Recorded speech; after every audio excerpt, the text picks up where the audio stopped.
Hi everybody, thanks for joining us tonight. Hey everyone. It's December 13th. Yeah.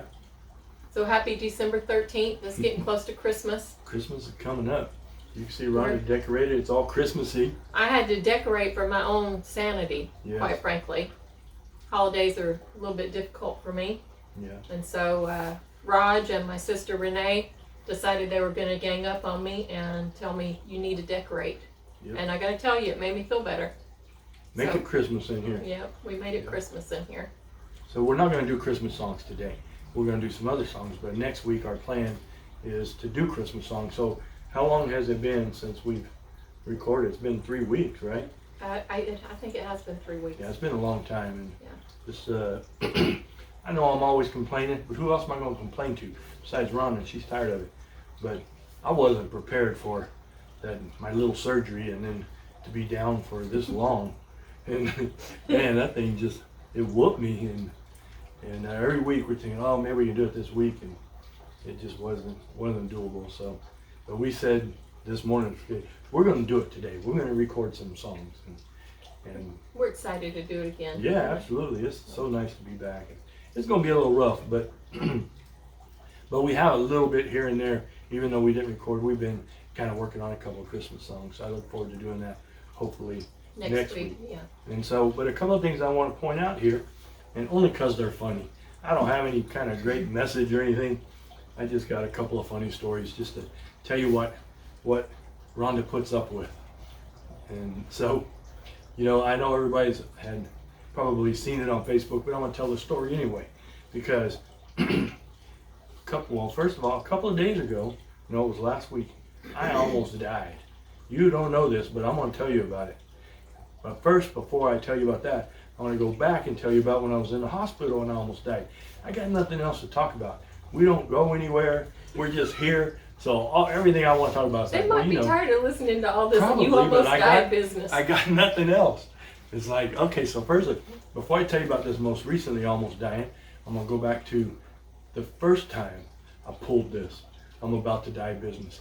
So even when I was actually in, close to dying, I don't remember any of that, so I don't know anything about that. I remember all of it. I know you do, hon. But after that, so I put this on Facebook, but I never told this story. So I want to tell it because I like telling stories, and it's actually kind of funny. And so it was about a week after I'd been on the ventilator, and it took me like a week to really realize everything that had happened. And so I'm just getting it, and then one morning, everything's, most getting okay. And then all of a sudden, so I had taken one of those drugs while I was bad sick. It was one of those drugs that was everywhere. You got to take this. It's going to cure coronavirus. Yeah, and it turned out it didn't cure anything, but it had some severe side effects, and I got one of them. And one of the side effects is it takes your heart that beats like this, boom, boom, boom, and all of a sudden it's beating like this, and that's what happened. One moment I'm sitting there and I'm thinking about breakfast, when they're going to bring my breakfast, and the next minute, and I'm like, oh no. And so I called the nurse, and she came in, and she put the thing on, and then she's like, oh no. So that's nothing that you want to have happen when your nurse is like, ah. And so she wait, how was she? So she called, we need a doctor in here, and then all this stuff, and next thing you know, everything's happening. And fast forward, people are running around, and this doctor came in, and he's listening, and he's like, do this, and then they came in, they brought one of a cart with a big EKG thing, and I had a little one on there, a little defibrillator. No, the EKG. Oh, okay. Yeah. Oh, okay. With all the electrodes on there. Oh, okay. So I already had some on there, and they weren't careful, so it wasn't good enough apparently, and they weren't careful about ripping those things off either.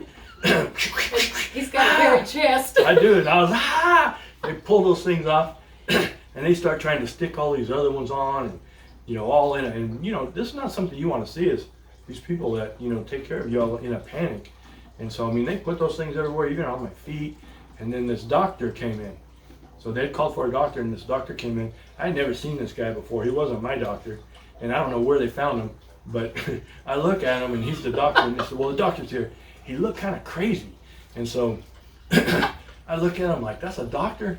And so he comes in, and And then he, is telling them a bunch of stuff. And he comes over to me and he's like, Mr. Jones, don't worry about this.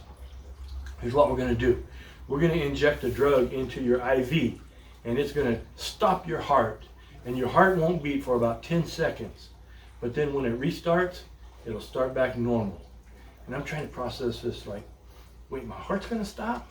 That's the best plan you got? Is to stop my heart? Like, but then they're still going. He wasn't asking my approval. It was happening. And so I'm pretty scared because I'm thinking, this is it, okay? I'm either going to die from my heart going, or I'm going to die because they're going to put something in there that's going to stop it. It's never going to start again. I'm as good as dead. And so they do all this stuff, and then they're just about ready to do this drug. And I look over at this doctor, and he's standing over there, and don't forget, he's crazy looking. And then another guy came in, he had a white coat, and he was standing there, probably another doctor, but I didn't know who he was either. And right when they're ready to inject this stuff, I look over at this doctor for some kind of reassurance, and I see him lean in like this and turn, and he says something to the other doctor. And I couldn't hear him, they were just far enough away, but I read his lips. And I'm not kidding. I could have swore I seen him turn and say, you know what? This just might be crazy enough to work. And I'm like, what? This is what this is? And then they did it, and then sure enough, my heart stopped. I can't explain what that's like. I won't even try. But to sit there for 10 seconds with no heartbeat. But after about 10 seconds, boom, it came back. Quick. Just like, perfect. So I guess he didn't in fact say, this just might be crazy enough to work. He said something else, and it all turned out fine. I didn't die. But that was the first, when I started this thing about, this is it. This is how it all ends. All this stuff led up to this, and now this is it. I'm going to die. This is how it all turns out. So go from there, that was months ago, until last week. And so after this, my lung biopsy, I was in a lot of pain, and we struggled to get some drugs at work to make the pain go away because I got sick with the first stuff. But anyway, so one evening, Rhonda had got us a movie, and she had set me up on the couch. A perfect little spot. It had pillows piled up, and I could just sit down there and sit my hands and my arms on it, and then there was no nothing touching against the on my side, and it was perfect. I got ready. We're gonna watch a movie. Got everything I need over there. I went and got my big old water bottle and filled it full of ice water, sat it down, and I was all perfect. Had everything I need. Sat down. It was so comfortable. Rhonda turned on the movie, and we're watching the movie. About, 15 minutes went by. I decided I would put my feet up on the coffee table. And so I put my feet up there, and in the process, I knocked over all kinds of stuff. I knocked over that water bottle, but it's got a big old lid on it, and that made some noise. Rhonda turned and looked. I said, I knocked that water bottle over. It's all good. And everything was good. Had my feet up there. I'm back to being very comfortable. So I'm sitting there, and we're watching the movie. About 10 minutes goes by, and all of a sudden my feet just turned ice cold. And so I know I've heard that song, oh death, won't you spare me till another year. Anyway, you know the song, and in that song it mentions that death comes creeping with icy hands. Well, my feet got ice cold, and I'm sitting there thinking, oh no, this is it. I feel death. Is that what you were thinking? Oh no? Yes. Or was it, oh, bleep? It was that too. And I know, it's like, here comes death. This is it. Death's creeping up on me with icy fingers. My feet are ice cold. And so I'm really, okay, this is for real. And so finally I turned around and I said, baby, my feet just turned ice cold. This is it. And she looks over there and she's like, oh, you're soaking wet. And she jumps up and grabs the towel and starts, there's water everywhere. Okay, well, this is what happened. Apparently that ice water bottle that I was so sure had a good top on it didn't. And it fell over and spilled all over the coffee table and had completely soaked my socks. And so it wasn't the icy fingers of death. It was just some ice water soaked my socks. It's so dumb. And so, so I didn't die, okay? But just know from that point last week to that other thing with the doctor when I was in the hospital, That thing has happened 100 times since then. It's not hardly a day or two goes by and something happens, and somehow or another I managed to convince myself, this is it. This is how it all ends. That's what Rhonda goes through. Yeah. Hey, by the way, you said I seen. I didn't say I seen. You did. I absolutely did not. Okay, ask anybody on there. You said I seen. I said I've seen. Okay, well, Maybe you didn't hear the V, but I I said don't think I've anybody seen. else did either. Nope, He's I going crazy. If I said that, I am going crazy. So, That's twice in 1 week you said it. I nope. seen. Nope. It's I saw. I said okay, it's I saw or I've seen. Okay. It's perfectly fine. So I said I've seen. Anyway, Okay, well, Steve's mom's going to correct you. Steve's mom will go back and replay it and listen to it and say, I heard it. No, She she's said going to I- side with Rhonda. No, she won't. Me and Steve's mom was like this. Mm. Okay, so getting back, quit sidetracking me. You know I can go 20 minutes in a sidetrack. So getting back, I didn't die. What's the moral of the story? Okay, the moral of these two stories is this. And this is for me. Maybe there's somebody out there that does the same thing. I doubt it because it's too crazy for anybody but me. But the moral of the story is, what would you do if you were reading a wonderful book, but yet every time you turn a page, you're looking for the ending. This has got to be the ending. It would be a horrible book, and it is. So my challenge, and normally I say a challenge for everybody, next week let's do this. This time the challenge is for me. Go a whole week. Don't let anything happen. You're thinking this is it. This is the end of it. This is how it all comes down to this, and I'm about to die. So don't look for the ending. Enjoy that page in the book and turn to the next page. The ending's going to come at some point, whatever, but it's not on every page every single day. That's my challenge for me. You watch. I'm going to make it happen. I'm going to go a whole week. I'm ready. Okay. All right, good. Big gravy. Are I you- seen. I didn't. Now I'm going to say it just to make you mad. Oh, mercy. All right, we ready to play some music? I think so. I think we are too. All right, We're so gonna this, stand up for this. yeah, I'm gonna stand up. We're gonna play a song that we played a few months ago, and a couple people messaged me and just said, "Hey, why don't you play a song again? Because I loved it. I sang along the whole time." Of course, I wasn't. I have to sing it. You'll help me though, right? I'll try. Okay. So It's I not was my in a key. little better condition when we sang it last time, so. Yeah. We'll see. Maybe I can get through it.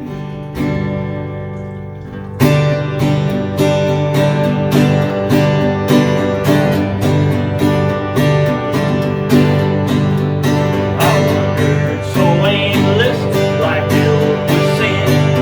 I wouldn't let my dear Savior in.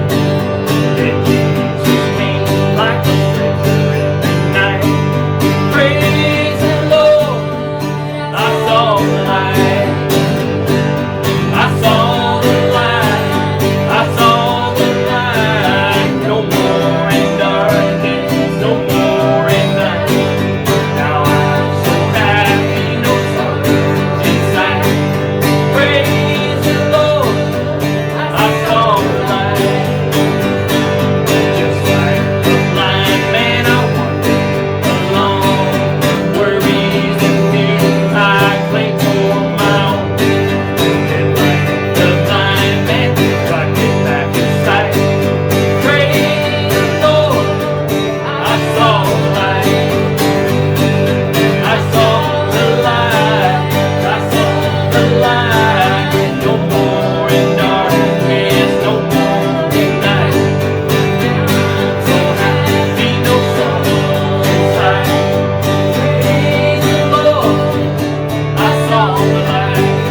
seen.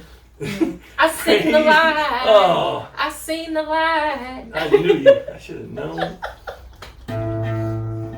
Oh my goodness. Did anybody while we're singing that say I seen the light? They didn't. A few people might have. No, A few people we know. no.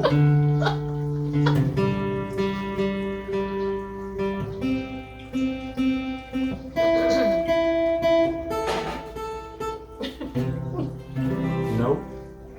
In your head you were singing. I did it like 5 times. I should do it. All right, hold on 1 second. Man, I'm hoarse now.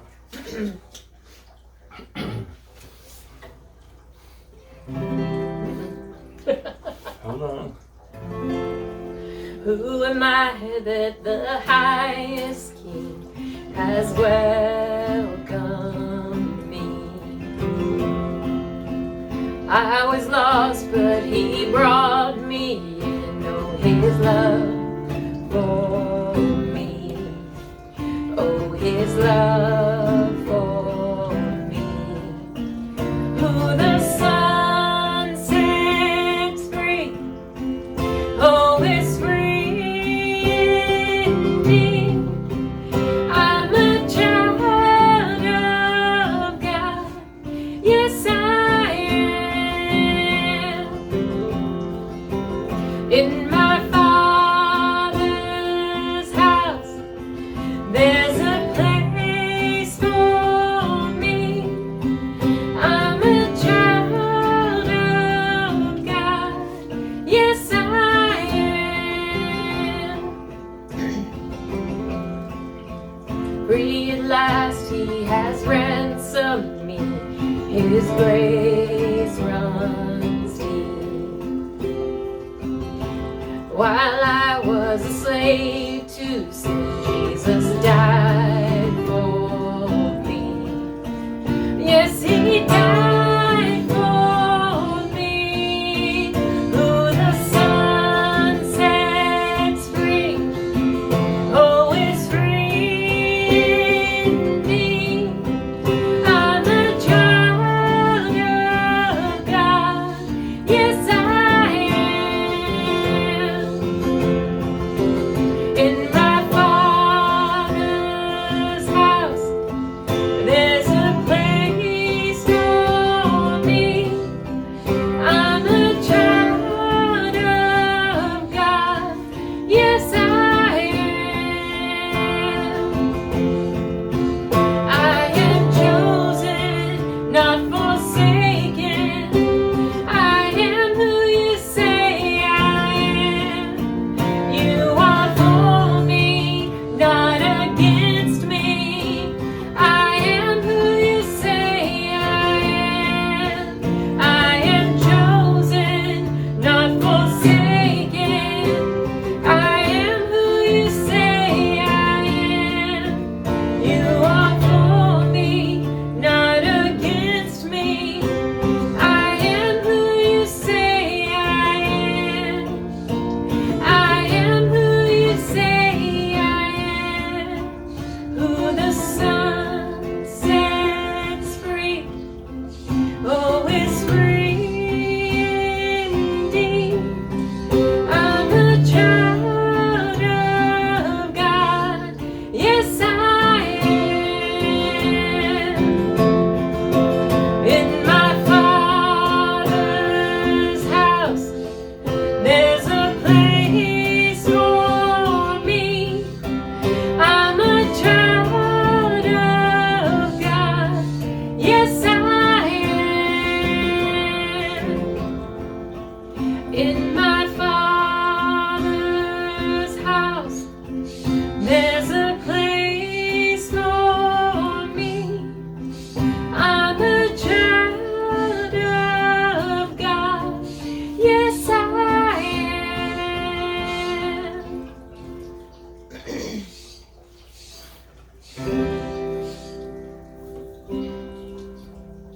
Precious blood has left me forgiven, pure like the whitest of snow, powerful to make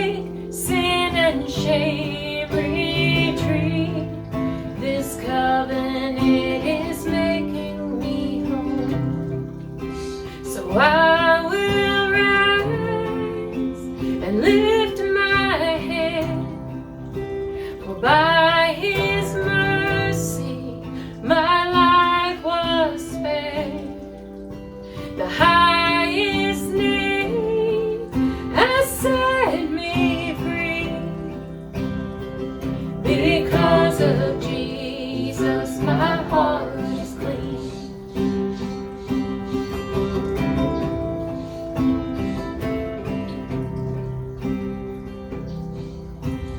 Purify my heart in your presence.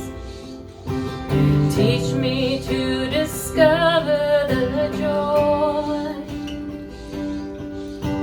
of holiness that forms as you draw me close. In you what was lost is restored. So I will rise and lift my head, for by his mercy my life was spared. The highest name has set me free.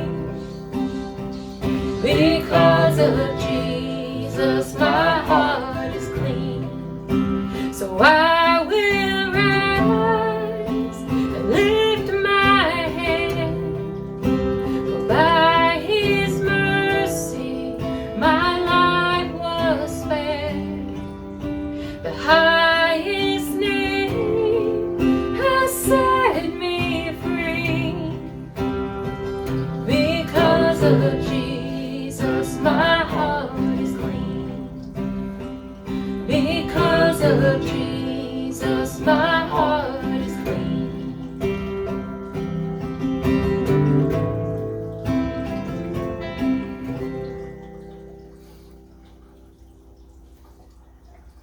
Well, thanks for joining us this week. Pray that this coming week is peaceful for you, and I know that we're all kind of sheltering in place right now, but there's still the hustle and bustle of Christmas. But I pray that Jesus is going to be the peace in your life this week and in the next coming weeks as Christmas comes upon us and we really remember what Christmas is about. It's not about shopping. It's not about gifts for each other. It's about the gift from Jesus. And we love you guys so much, and just hope that you have a good week, and we pray that we're back here next week, and we're going to be back with Christmas songs next week, That's right? the plan. Okay, that's the plan. So we'll see you next week. Love you. Bye. Love you guys. Bye.